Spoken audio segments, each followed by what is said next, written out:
আমি আপনার প্রথম কোন গল্পটা পড়েছি জানেন? আমার বন্ধু আছে সুমন, ও আমাকে একটা বই দিয়েছিল, যেখানে আপনি ওই যে লিখেছিলেন আপনি তো লাশের প্রেমে পড়েন সেই কথা।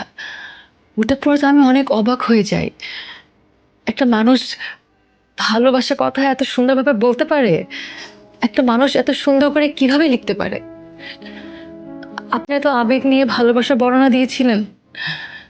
আমি আমি লেখাটা পড়ে কান্না করে দিয়েছিলাম।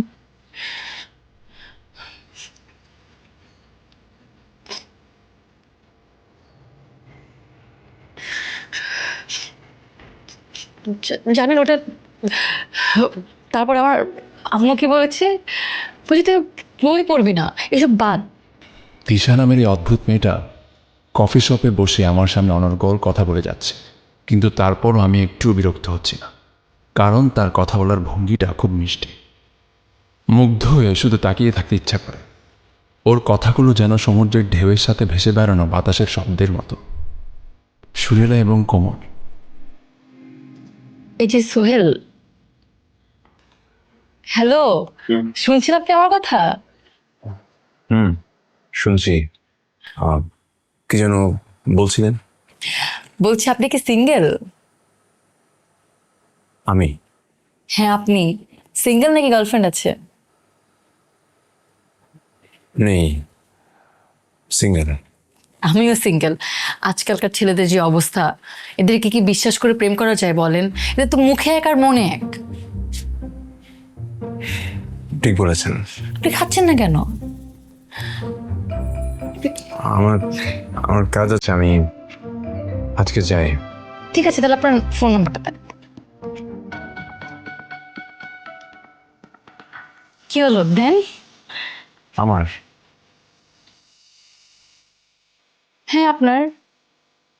আপনার কি মনে হয় আমি আপনাকে ফোন দিয়ে বিরক্ত করব? আমার কি এত সময়?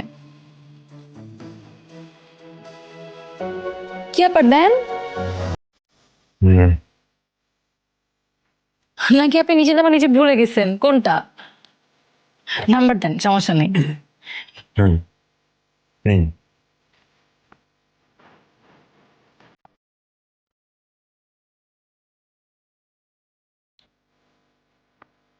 আমি ফোন দিচ্ছি দেখেন, ওইটা +523। একটা অপরিচিত মেয়েকে কেন আমি আমার ফোন নাম্বার দিলাম সেটা আমি নিজেও জানি না। ঠিক আছে 7 মিনিট।